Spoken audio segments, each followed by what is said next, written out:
欢迎来到新兴消息频道，请订阅频道，所以大家不要错过当天最热门的新闻。我们今天的时事通讯包括以下内容：白鹿追剧团反差萌，标东北话变灵魂画师，剧集热度飙升。如果说2026年春节档之后，哪位女演员最擅长用轻松一击撬动全网情绪，那白鹿一定榜上有名。2026年2月7日，在唐宫奇案微博追剧团活动现场，白鹿凭借一句突如其来的东北方言调侃，再加上一段即兴绘画互动，被网友精准盖章为东北话的灵魂画师。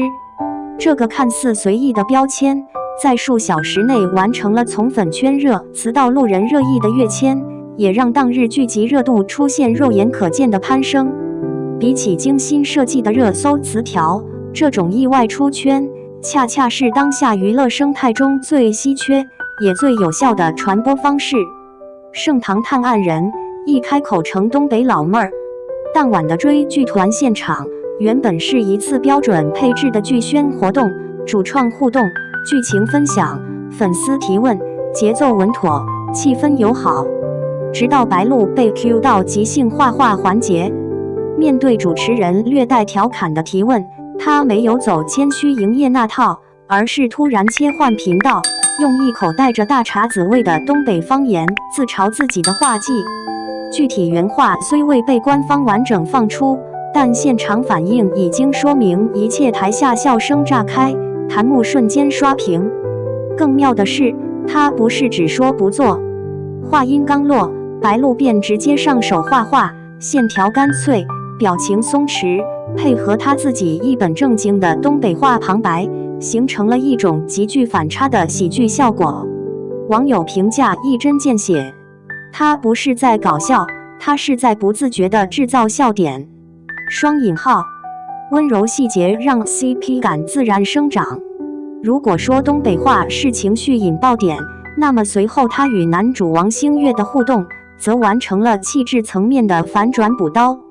活动中，白鹿亲手为王星越系上黑色面纱，镜头拉近，他的动作明显放慢，眼神专注，手指轻柔，完全是角色状态下的情绪延续。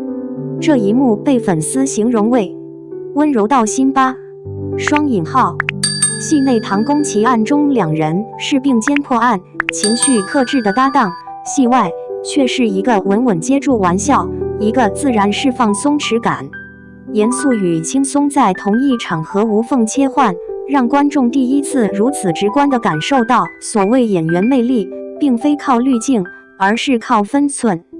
很多人以为白鹿的绘画是临时发挥，但熟悉他的观众都知道，这并不是第一次。综艺里的隐藏技能，在奔跑吧中，他曾在15分钟内完成一整块粉笔迎宾版手绘，构图清楚，字体灵动，被节目组原封不动保留下来。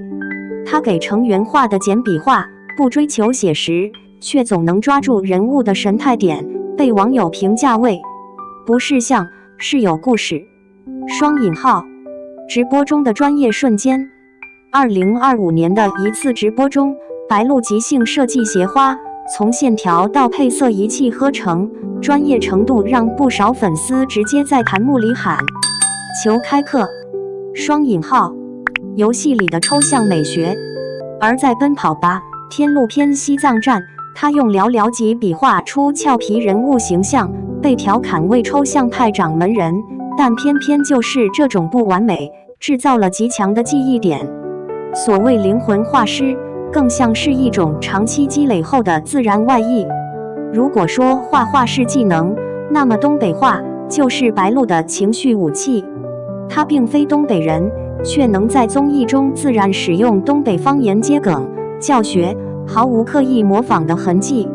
最经典的一次，莫过于常州站教方言时，把困高睡觉教成了困高，成功带偏整个跑男团的发音。这种不端着、不修饰的表达方式，反而让他显得格外真实。网友总结得很到位，别人学东北话像表演，他说东北话像生活。双引号，从外形上看，白鹿是典型的美艳系女演员，镜头感强，五官锋利，但性格却完全走相反路线。她会在被夸好笑时，立刻反手来一段拽解放狠话，会把吹口哨不行这种短板，硬生生完成百发百中的个人梗，也愿意在正式场合放下包袱，用一句方言让现场失控。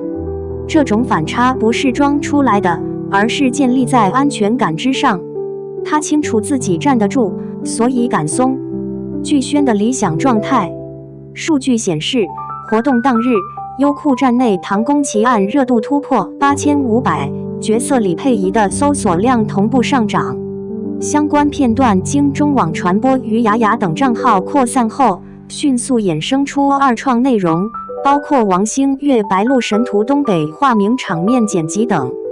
需要理性看待的是，白鹿说东北话的灵魂画师话题峰值为数千万级别，并未达到部分营销号所称的单日破亿。但在当前平台环境下，这样的自然扩散已属难得。白鹿并没有在这次事件中用力证明什么，他只是把自己最擅长也最舒服的状态放在了对的场合，这恰恰符合当下观众对艺人的期待。不完美，但真实；不端着，但有分寸。网友评论区祝贺与共鸣并存。别人追剧团是营业，他是来陪大家追剧的。盛唐闺秀和东北老妹儿自由切换，白鹿真的有点东西。希望她多演戏，也多上综艺，这种状态太难得了。唐宫奇案因为它多了很多生活气，不靠炒 CP， 不靠卖惨，这种热度才让人服气。双引号，很多艺人都有综艺感，但并不是每个人的好笑都能转化成实打实的作品助力。白鹿这次的出圈有一个非常关键的特征，笑点没有脱离作品本身。他的东北话、画画互动、戏黑纱的细节，全都发生在唐宫奇案的追剧团语境里，没有把观众情绪引走，反而不断把注意力拉回到角色李佩仪身上。这也是为什么活动结束后，剧集热度、角色搜索、二创内容会同步上涨，而不是只留下几个孤立的热搜词条。业内常说一句话，最好的宣发是让观众觉得你没在宣发。双引号，白鹿这次刚好踩在这个点上。放在更大的行业背景里看，这次东北话的灵魂画师能被集体接纳，并不是偶然。近几年，观众对娱乐内容的耐心正在快速下降，对精致营业标准话术的容忍度越来越低。相比完美无缺的形象，大家更愿意为真实、自然、有温度的瞬间停留。白鹿身上恰好具备3点：不怕出糗，画画不追求好看，方言不追求标准，反而制造亲近感；不抢主线，所有互动都服务于作品，而不是把自己凌驾于作品之上；不卖惨，不装疯。他的幽默来自性格，而不是表演我很辛苦或我很疯。这3点在当下的女演员中并不常见。反差这个词在娱乐圈已经被用到快失效，但白鹿的反差仍然成立，原因在于两端都站得住。她不是靠搞笑掩盖演技，也不是靠美貌硬撑综艺感。在唐宫奇案中，她的角色逻辑清晰，情绪克制，在综艺和活动中，她又能迅速放下滤镜，用最生活化的方式和观众交流。这种切换不会让人出戏，反而让人产生她真的很会做演员的信任感。这也是为什么很多路人评论会提到一句话：她不是在演，她就是这样。双引号。从更长线的职业规划来看，这类自然出圈事件对白鹿而言更像是一次形象加固，而不是形象转向。